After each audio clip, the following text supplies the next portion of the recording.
Hi, everyone. Welcome back to Bufnagle the podcast, where we explore entertaining and enlightening discussions of the adventure of life and all things good. From science and technology to history and philosophy to leadership and success. We hope to give you a better understanding of the world and skills for everyone to pursue their own adventure.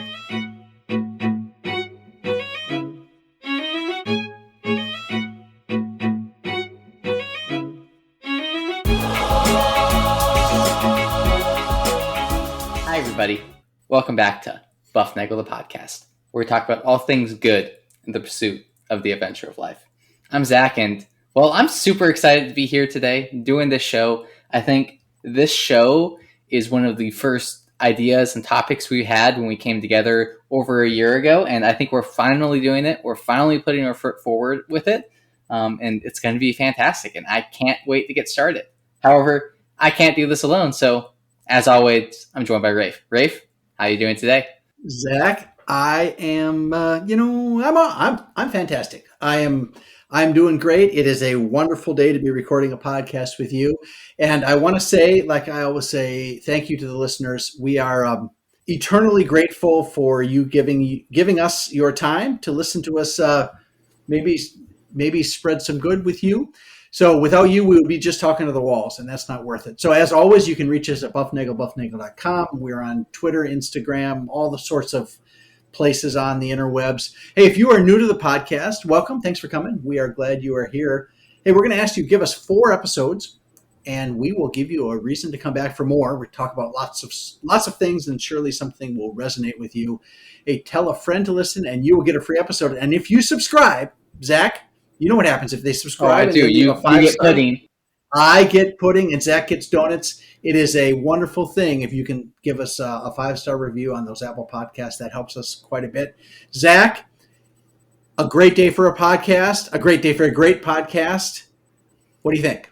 I think you hit the nail on the head. Yeah. So today we're bringing on a very old friend of yours, your best man at your wedding, a mentor to both of your sons and to your daughter, a positive person who has impacted more people than we can probably count, than more people than probably live in the state of Kentucky. He has done so many fantastic things, and I'm pretty sure when we started this podcast, the first person we thought of bringing on as a guest is this person. And so it's my absolute pleasure, it is my great honor to introduce Mark Deis. Mark, how are you doing today? I have to hit the Rafe button on this one and just say that I'm doing absolutely fantastic. That is great, Mark. We are he is absolutely right. I know Mark has been with us from the beginning on in the listener role, and he has been one of the earliest respondents to our pleas for commentary and feedback for the Buff, and we've looked forward to getting him on here for quite a while, and we are really pleased to have him here. So, Mark, welcome. Thank you. You are all sorts of things to the people that know you. You are, of course, a big brain smart head, but you are a physician, you are a farmer, you are a husband, a grandfather, a father, a brother. You're not a sister, but you have some dogs, and you make stuff out of wood. And so how did you get to be all those things? What is it that makes you tick?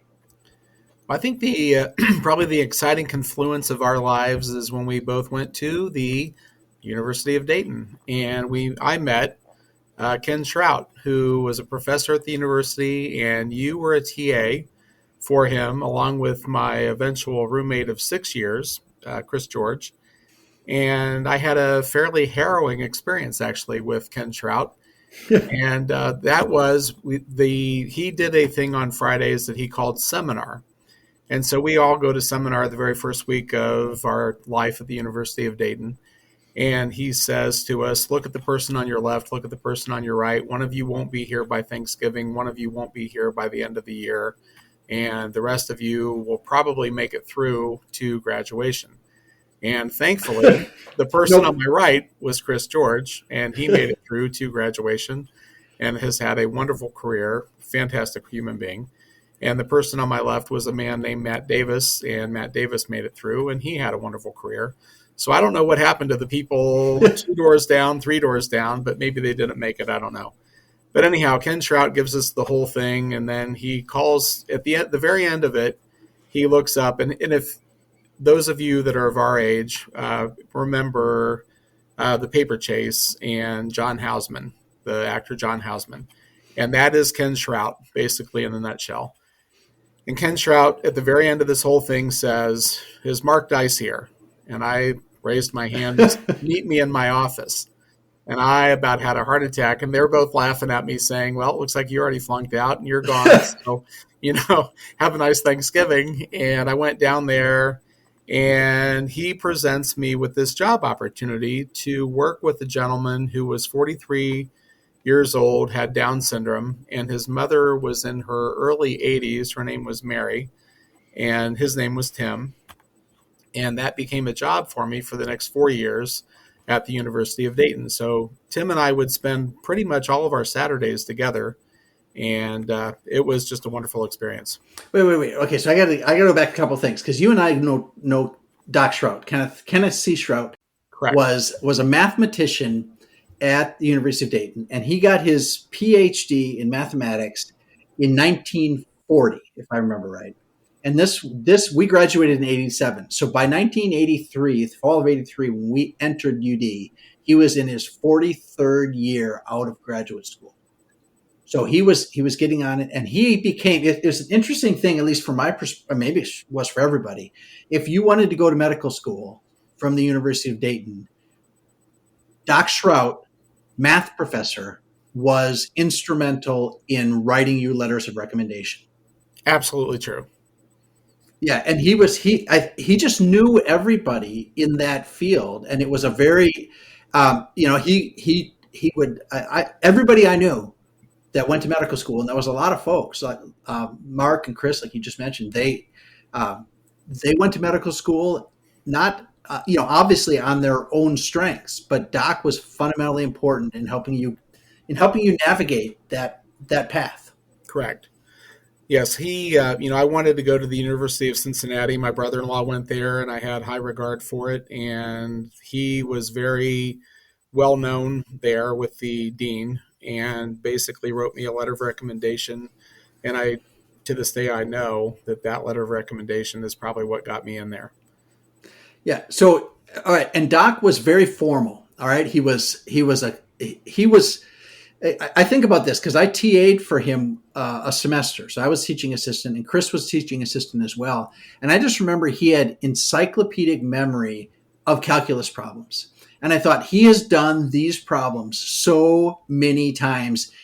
Zach, he could do all the calculations in his head, and the students were just blown away by that because he knew exactly what was coming up and he knew the answers. Yeah, I think you've talked about this on the podcast before, or you've talked about it to me in a pre-production meeting about the fact that he would just do it pretty much with his eyes closed, and people thought he was a magician because he's doing these high-level calculus problems or math problems, and just the way he did it, how did you not know that's the right? How did you not know x equals 1? It's easy. Obvious for that. Well, and that's the thing that was a real learning lesson for me is that he knew it so well that it became difficult for him. I think it became difficult at the end for him to teach it because it was so obvious to him.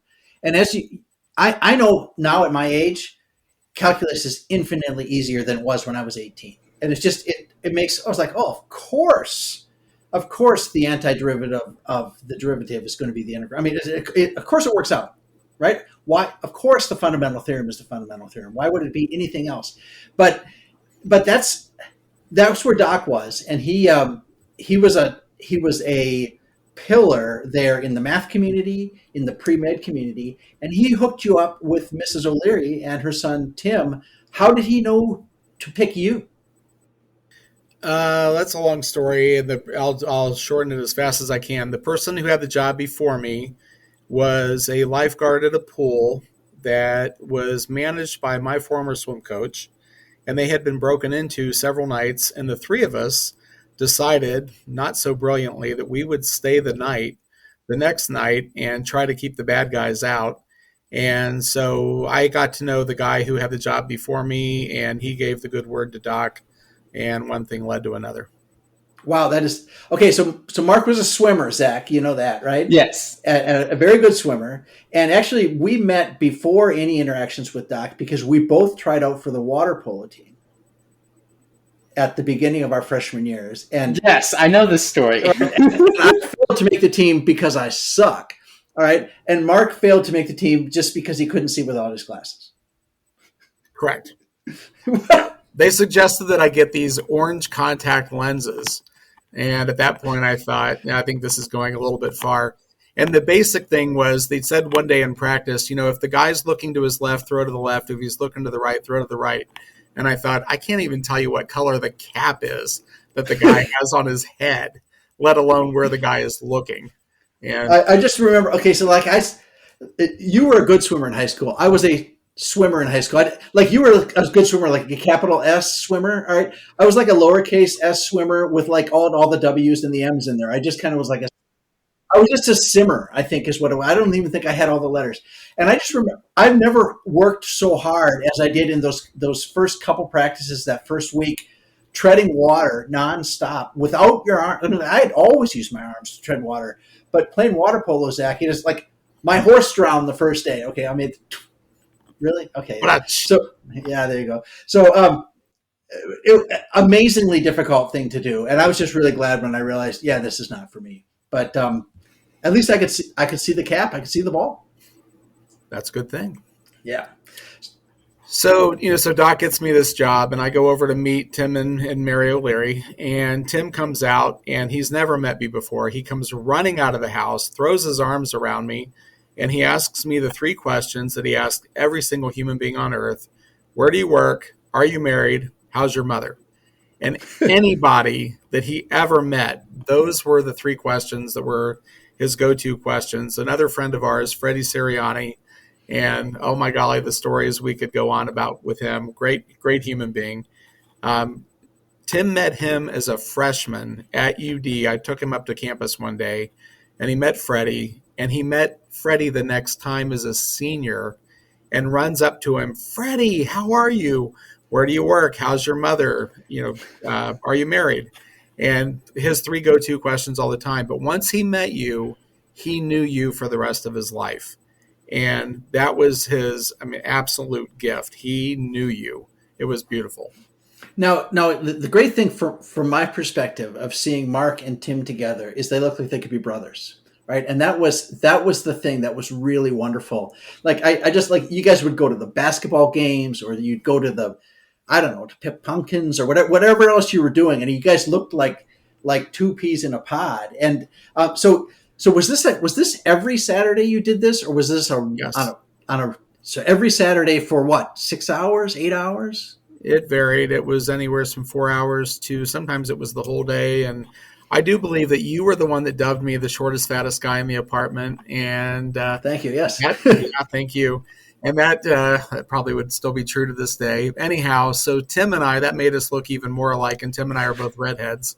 And anywhere we went, everybody would ask if we were brothers. And he was the first one to really run with it. But his answer was always yes, and he'd throw his arm around me. And we just kind of became brothers. And if you'll indulge me, I have a funny story. We went to a Friendly's restaurant, if you can remember Friendly's restaurant. So we go to Friendly's one night, and he's sitting there, and I'm not kidding, one of the most attractive young women that I've ever seen in my life comes up and takes our order, and he can barely speak. And he is just stammering over his words, which was priceless. And she walks away, and she asked us if we were brothers, and he, of course, we're brothers. And she walks away, and he looks at me, and as loud as he could whisper, in quotes, yells, "She's really cute looking," and the whole place just lost it.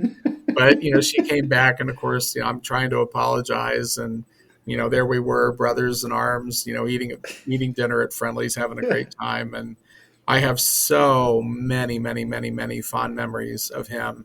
And he completely put me on a life's path that I will be forever grateful for. And I would have never dreamt in that first meeting that that's what was going to happen and come out of it. Just amazing. Yeah, you mentioned this, so I'm going to kind of just carry it. It puts you on this life's path that you've done things. So how had that impact that relationship, affected, what you've done professionally or even, socially in the communities that you've been a part of? So meeting Tim, we would go to social gatherings on Saturdays that were scripted and organized and all these things. And by junior year of college, I was running that program that was doing that. And we had about 100 adults with developmental disabilities that we would gather on a Saturday and do things with. And so, college ended and I thought, okay, well, that was really fun and it was a great experience. And that's the end of that. And then you do your rotations as a medical student. And third year, I do my rotation in developmental disabilities. And I came home after the first night and said to my wife, I'm doing specialty training in this. This is fantastic. I loved it. This was a great day. And she looked at me like I was the dumbest thing on wheels, which most of us that know me know that I am. And she said, I knew you would do that. And I thought, well, I didn't know that I would do that. And, I don't know. I'd been diabetic for 30 years, 25 years at that point. And I thought, I'm going to do diabetes. And she says, no, this is what you were meant to do. So that's what I wound up doing and went back and did specialty training in that. And that, set my life on the course pretty much that it's been on ever since. And so Tim was 43. Correct. When you entered UD, and you were obviously 17, 18 years old. And so, but you stayed in touch with him and his mom after you left UD and would see him on occasions. Yeah. Yeah. Until they both passed. And when was that?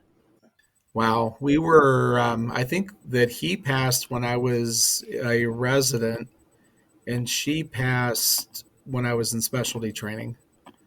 And that's a special story. There was a dentist up in Dayton, Ohio, Dr. Zank. He lived and had his practice nearby where I grew up. And she had lent me a bunch of money to go to medical school. And I'm a pretty compulsive person. If you know me, that's another thing you know about me. Anyhow, we had written up a contract. I put it in safekeeping. And when the time came to start paying it back, I couldn't find it. So I called him one day and said, here's my story. Here's what's going on. Here's what I'm doing. And you could hear him chuckle on the other end. And he said, all I can tell you is she got her money's worth out of that. Consider your debt erased. And he never held me to it.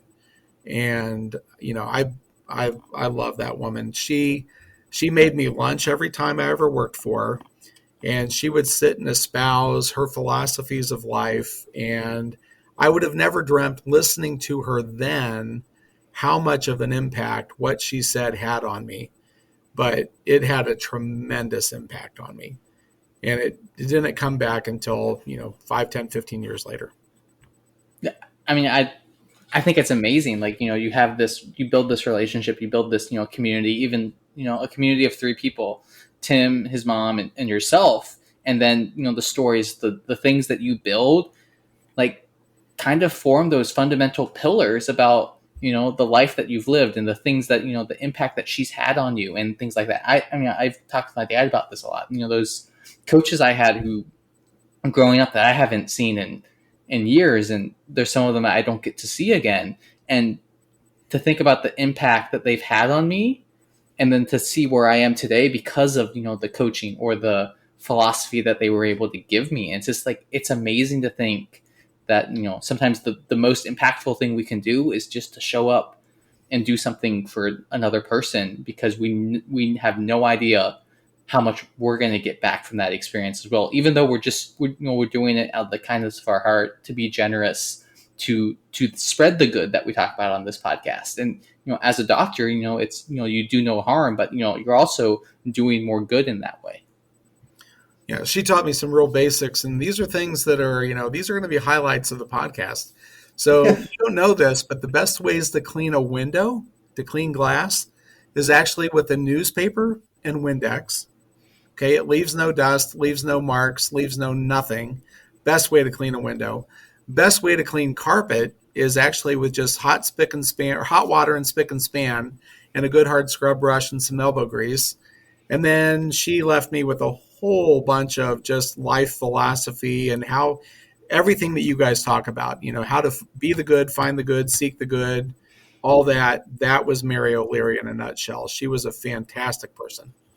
No, O'Leary. It's O'Leary Auditorium. Is that Correct. what it at the University of Dayton? The O'Leary Auditorium in Miriam Hall. I think it's in Miriam. In Yes. Miriam Hall is named. It was she and or her husband were Her benefactors of husband. that. Yeah. Yeah.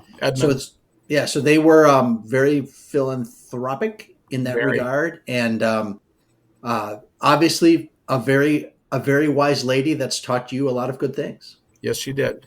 Yeah, her husband was the president of Winters Bank, which way back in the day, if you ever drive through Dayton and you see the big tall black building that stands out in the middle of town, that funny enough, my father thought it was the ugliest thing in the world. And it kind of is. We just drove through there last weekend and it's really not very attractive. That was the Winters Bank building. But he was the president of that, and he was the head of either finance or accounting, I think finance, at UD, and they named the O'Leary Auditorium after him. So you're a doctor, you're a farmer, your father, and all these, and you've had all this experience with these wonderful, good people doing generous things. So that's reflected in what you do now. I mean, you take care of you are a pediatrician who works with. Are you focused in that area of the disability area, or do you see just regular kids, or what's your practice like? I see everything. Mainly, my main focus really is seeing kids with developmental disabilities and special needs. So I've had some really fantastic experiences through the years. One of the best ones I've ever had was with your brother Sean. We had a little baby who was born years ago, and when he was first born, they thought that he was blind. They thought he was having seizures. He saw a specialist here in Cincinnati who told the family that the child's blind. There's nothing you can do. So basically, write the child off, and told him you could see this one specialist in Pittsburgh, but he's on sabbatical for a year, and there's only 13 of these guys in the country. And lo and behold, who's one of the other 13? Sean Donahue. So I messaged Sean. Sean saw him. Sean actually diagnosed the child with what he has.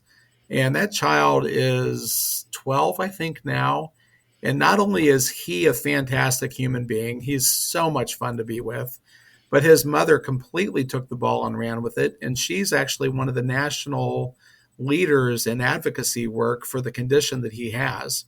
And it's incredibly rare, something I'll never see again in my career.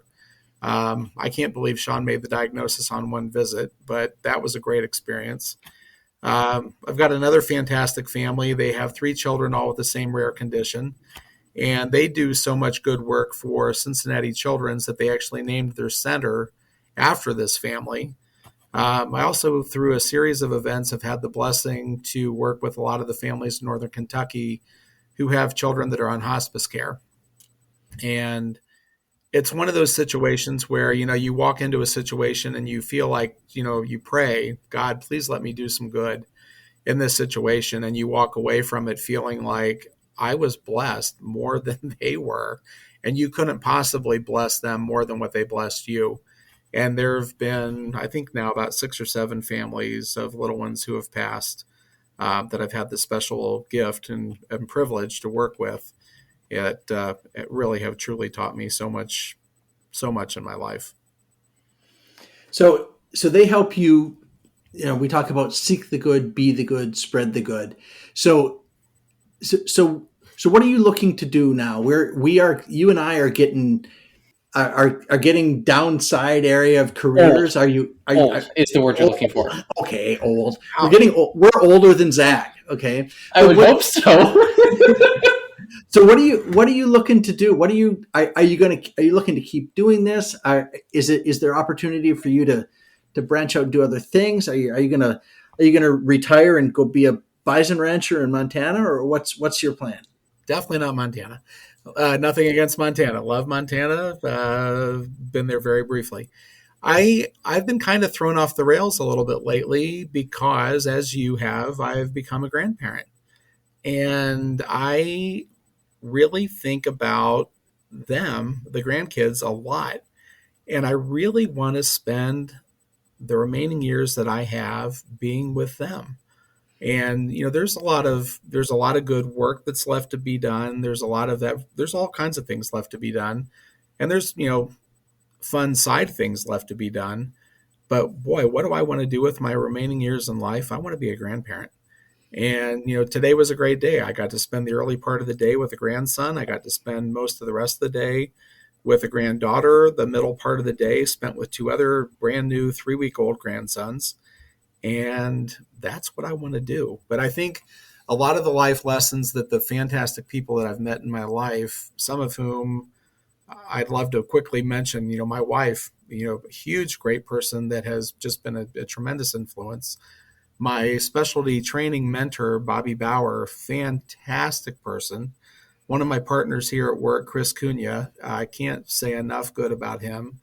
Harry, your son. I mean, just so many good people that I've met in my life that have taught me so many things. And I think there's a finite amount of time to pour that goodness and that knowledge and hopefully that hope for the future back into grandkids. That's where I want to go. Yeah, the grandparent thing. I'm trying to think about whether or not it has changed me, and I don't know if grandparenting has changed me. I think it is. People ask me, "What's it like being a grandparent?" And I'm like, "It is." There's a reason why it's grandparenting. It is. I look at it like being. It's like being a DH, man. You sit on the bench. You get all the benefits of being on the bench and in the locker room. And every now and then they go, "Hey, you're up." And you're like, "Oh, okay." And you grab a bat and you hit a single, or you strike out, or you hit a home run, and you sit back down. And they're like, "Hey, good job." You're like, "Okay." It is a grand thing to be a grandparent. So I know what you're saying. And right now, my mother-in-law is staying with us, and she is a great grandparent, and that has got to be orders of magnitude better. You've seen it all before. You can appreciate them for what they are. And I tell you, there's getting to hold the little baby. Anything you do now is gravy. Any base hits you get, if you get a single, you get a double, you take a hit for the team, whatever it is, man. If you can come up and you can really strike it and hit a home run, man, that is. There's no downside. There's no downside to the grandparenting. I love it. It's a great place to be. Absolutely. Well, it's the whole joke of somebody once told us that being a grandparent's the reward for not killing your own children. And I probably, as a pediatrician, shouldn't have just said that. But that's there's a little bit of truth to that. But it's so much. It's just so special. My wife even said today, being a grandparent's more fun, I think, than being a parent was. And I think part of it is you have seen a lot, and you realize you see the big picture. And so I think we get really hung up. I'm a real big believer, especially lately. I think too many of us make the mistake of trying to prepare the road for our child or prepare the path for our child instead of preparing our child for the path. And it's okay to let your kids make mistakes. You should let your kids make mistakes. When you don't let your kids make mistakes, it sets them up for failure. I heard recently that the general story is this. I'm not sure the details matter. The insurance companies are begging the school districts and the local municipalities to let kids do more dangerous things because they have no ability. They have no ability to evaluate risk because they never face it. They're always wearing a helmet. They're always wearing knee pads. They're always wearing elbow pads. All of their playground equipment doesn't. Zach, we had playground equipment with asphalt underneath. All right. That was what and you would climb up and you would fall. And you would I better not climb up there again because I will fall again. Right.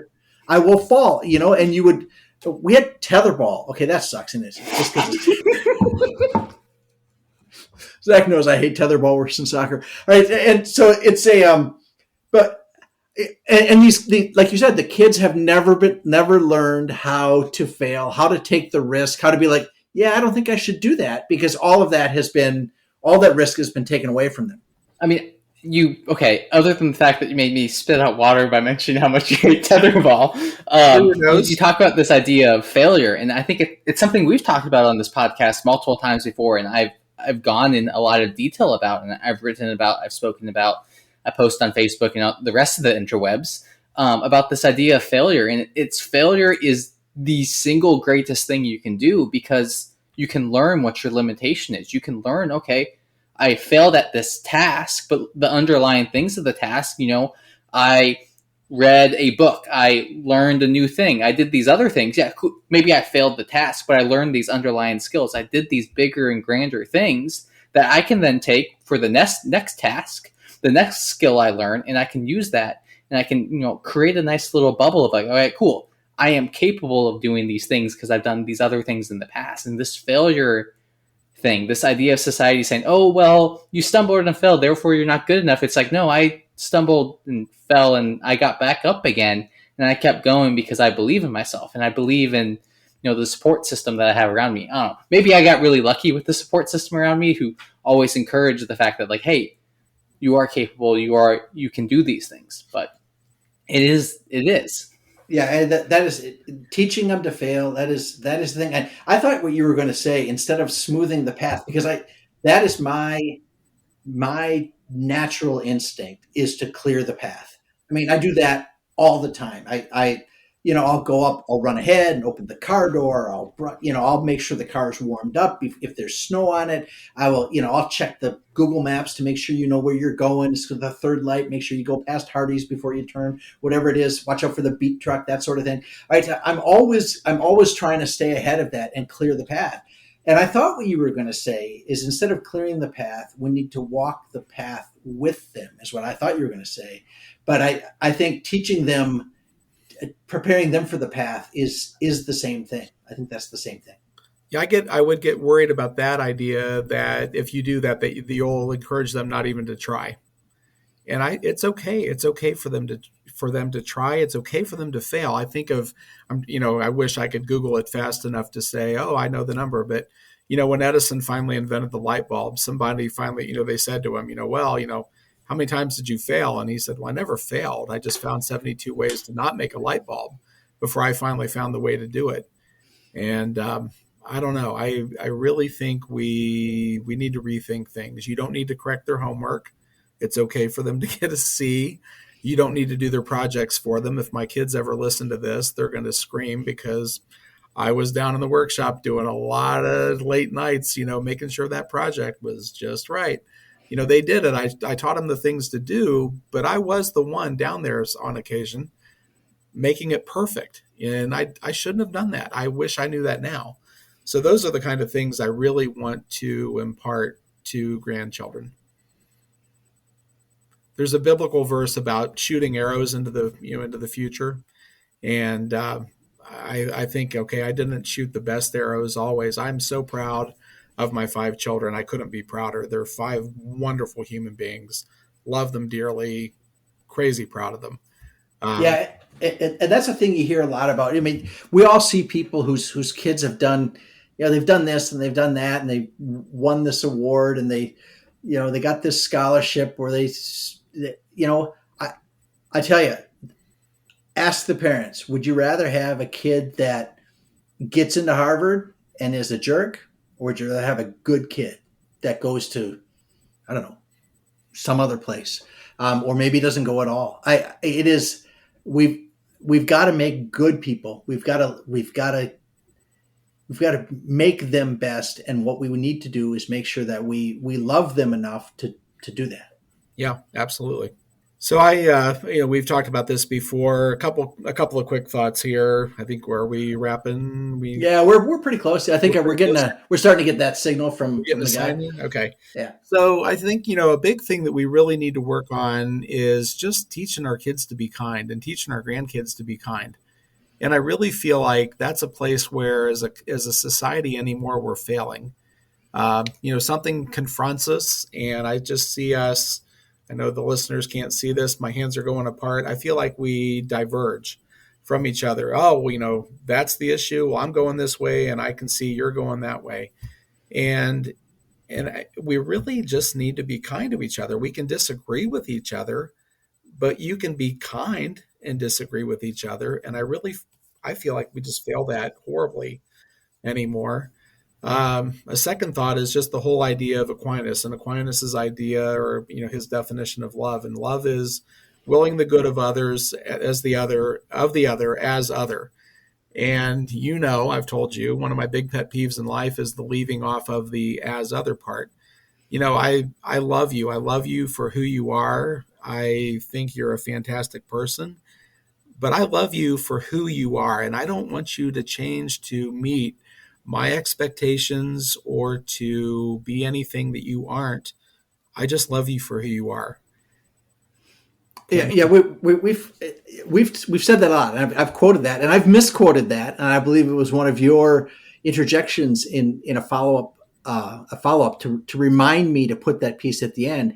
And that's a really hard thing to do, is to love the other, is to will the good of the other as other, instead of willing the good of the other as you think they should be to you, right? And it takes unbelievable humility to say, you know what? That's not my job to make that person into something I think they should be. They need to do it. They need to be them, right? Zach needs to be Zach. You need to be Mark. I need to be Rafe. We need to be the people that we are. And if we're going to love each other in that regard, we need to make sure that we are willing the good of the other as the other. And I think that's fundamentally important. And I'm really glad you brought that up. Yeah, and you brought up the point of kindness as well. Like, we divert on issues and we become, for the lack of a better word, polarized and politically magnetized to these positions, instead of just being like, this is a person, they have that opinion, I can respect that opinion, I can disagree with that opinion, whatever it may be, but I can show them kindness, love, joy, whatever they need, because they might be going through something that I know nothing about. And me saying, hey, Mark, hey, Rafe, hey, Alex, whoever my friends are, and saying, hey, I saw this thing, it made me think of you, I'm happy that you're in my life. That goes so far and has an impact on those people that you will have no idea what it does. Like that could change the person's whole outcome of their day, outcome of their week, outcome of their life. Like that impact, that kindness and that generosity and that showing love and grace. I don't know, end of the day, maybe that's what it's all about. Yeah, I think that has got to be what it's all about. Zach, do you have a final question for Mark that you typically ask? I do have ask? A final question for up? Mark. This is here we go. My favorite question to ask, because I randomly made it up on the spot one day and it kind of stuck. But Mark, what advice can you give to our listeners to help them seek the good and pursue their own adventure? I think, probably the two previous things, just try to be kind to others, love them for who they are. And the last thing is really help other people find hope. And I think you guys have done a great job in this podcast. If you go back to the Zachisms podcast, if you go back to the community podcasts, those were great podcasts. And I think there was a lot of wisdom imparted in those. But if you can't do anything right at the end of the day, just be kind. Love that other person, as they are, for who they are. Because like you just said, you don't know what they're going through. They might be going through all kinds of things. And it's not for us to judge. Thank goodness it's not for us to judge. But really, truly help other people find hope in this world. Because I think that's just a huge place where we all fail too often. And it's an opportunity that we pass up, sadly, too often. Yeah, you talked about searching for hope, and I keep coming to this as we get older. I come, they say you start facing your own mortality, and we'll be gone. All right, someday we'll be gone. All of this, yeah. I tend to think in geologic terms that everything eventually is going to get subsumed into a fault somewhere and turned into some sort of tectonic plate movement stuff, and everything's gone. Everything's gone. And the people that we're talking with now, they're going to be gone. Everything's going to be ashes to ashes, dust to dust. But that doesn't mean that we can't do good now. And I keep thinking that if I have, like, in whatever years and days and months that I have left, just let me, that's my prayer. Let me do good. Let me be good. Let me bring some of that light, and hopefully I think my Bible verse is the one where they come across the man born blind, and and they say, "Hey, dude, is he blind because it's his fault or his parents' fault?" And they're going to nail him on this. They're going to tie him up in some paradox. And he goes, "He is blind so that the glory of God may shine through him." And I look at all of my blindness, all of the things sometimes it's not even, sometimes it's blindness because I won't see, and sometimes because I can't see. And other times I'm just not capable of doing what I want to do.